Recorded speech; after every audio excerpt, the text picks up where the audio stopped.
వెనుక ఉన్న వ్యూహాలేంటి? ప్రియాంక వాయనాడ్ నుంచి ప్రత్యక్ష రాజకీయాల్లోకి ఎంట్రీ ఇవ్వడానికి గల కారణాలేంటి? ఇప్పుడు ఇదే సర్వత్రా చర్చ నడుస్తోంది.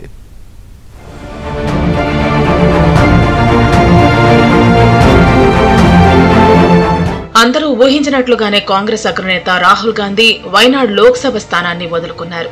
ఈ స్థానం నుంచి కాంగ్రెస్ అగ్రనాయకురాలు ప్రియాంక గాంధీ వాద్రా ఉప ఎన్నిక బరిలో దిగనున్నారు. దీంతో దక్షిణాదిలో పార్టీ పగ్గాలు ఆమెకు అప్పగించనున్నారు. అలాగే రాహుల్ ఉత్తరప్రదేశ్లోని రాయ్బరేలీ ఎంపీగా కొనసాగనున్నారు. అయితే రాహుల్ రాయ్బరేలీ స్థానాన్ని నిలబెట్టుకోవడం వెనక అనేక రాజకీయ వ్యూహాలు ఉన్నట్లు తెలుస్తోంది.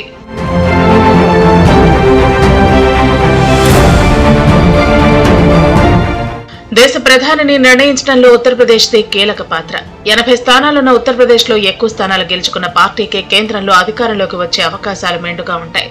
జాతీయ రాజకీయాల్లో తనదైన ముద్ర వేసుకోవాలంటే ఉత్తరాదిలోనే రాహుల్ తన ప్రభావాన్ని నిరూపించుకోవాల్సి ఉంటుంది. రాయ్బరేలీని రాహుల్ ఎంచుకోవడానికి ఇదొక కారణంగా తెలుస్తోంది. తల్లి సెంటిమెంట్ కూడా మరో కారణం. గత 2 దశాబ్దాలుగా సోనియా గాంధీ ఇక్కడి నుంచే గెలుపొందారు. అనారోగ్య కారణాలతో తన స్థానంలో రాహుల్ నిలబెట్టారు. తన తల్లి సీటు కూడా కావడంతో ఇక ప్రధాని స్థాయికి ఎదగాలని రాహుల్ భావిస్తున్నట్లు కాంగ్రెస్ నేతలు చెబుతున్నారు. రాయ్బరేలీ స్థానంతో నెహ్రూ గాంధీ కుటుంబానికి ఎంతో అనుబంధం ఉంది.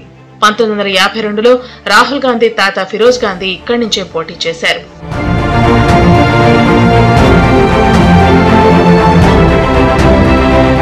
1967లో ఇందిరాగాంధీ తొలిసారి రాయ్బరేలీ నుంచే తన రాజకీయ ప్రస్థానాన్ని ప్రారంభించారు.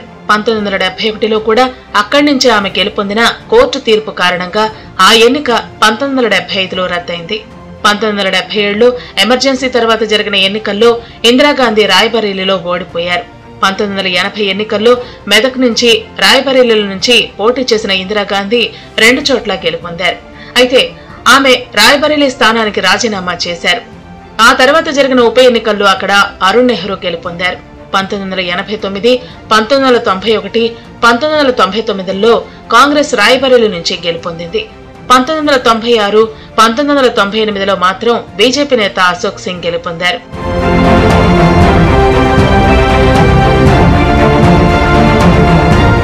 2024 లోక్సభ ఎన్నికల్లో భారీగా పుంజుకుని ఉత్తరప్రదేశ్లో 6 సీట్లలో కాంగ్రెస్ పార్టీ విజయం సాధించింది. ఈ ఎన్నికల్లో అమేథీ, రాయ్బరేలీలో కాంగ్రెస్ చేసిన ప్రచారం యూపీలో చర్చనీయాంశమైంది.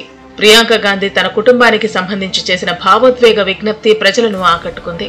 అందుకే రాయ్బరేలీ సీటుకు రాహుల్ ని ఇన్ఛార్జిగా నియమించింది అధిష్టానం. ఈ లోక్సభ ఎన్నికల్లో అయోధ్యలో ఓటమితో బీజేపీకి గట్టి ఎదురుదెబ్బ తగిలింది. దీన్ని కాంగ్రెస్ పెద్ద అవకాశంగా భావిస్తోంది. ఈ అధికార వ్యతిరేకతను అనుకూలంగా మార్చుకోవాలని యోచిస్తోంది. అందుకే రాహుల్ యూపీ నుంచి పార్లమెంటు సభ్యుడిగా ఉండటమే మేలని భావిస్తోంది.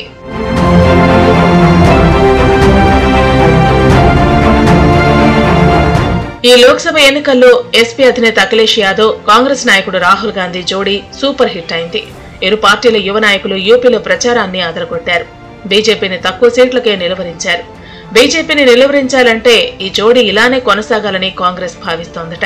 అందుకే రాహుల్ యూపీ నుంచి లోక్సభ సభ్యుడిగా ఉంచాలనుకుంటోంది.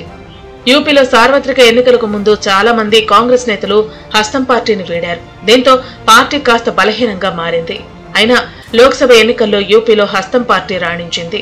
ఈ విజయం కాంగ్రెస్ నేతల్లో ఆత్మవిశ్వాసాన్ని పెంచింది.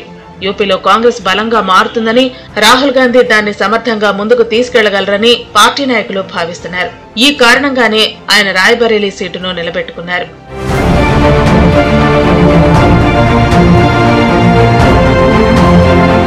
ఈ లోక్సభ ఎన్నికల్లో యూపీలో ముస్లిం, యాదవ, దళిత ఓటర్లతో పాటు సంప్రదాయ ఓటర్లు కాంగ్రెస్ కు పట్టం కట్టారు.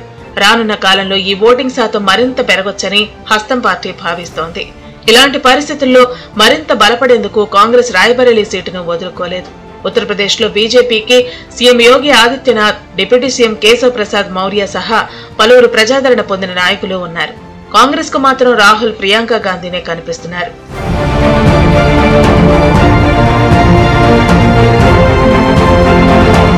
ఈ సార్వత్రిక ఎన్నికల్లో యూపీలో కాంగ్రెస్, బీజేపీ మధ్య హోరాహోరీ పోరు సాగింది. ఈ ఎన్నికల్లో హస్తం పార్టీ మెరుగైన ప్రదర్శన చేసింది. వచ్చే ఎన్నికల్లో మరిన్ని సీట్లు గెలుచుకోవచ్చని భావిస్తోంది. ఈ కారణంగానే రాహుల్ రాయ్బరేలీ సీటుకు మొగ్గు చూపారు. వైనాడ్ సీటును రాహుల్ వదిలిపెట్టడం వల్ల ఆ పార్టీకి పెద్దగా నష్టం ఉండకపోవచ్చు.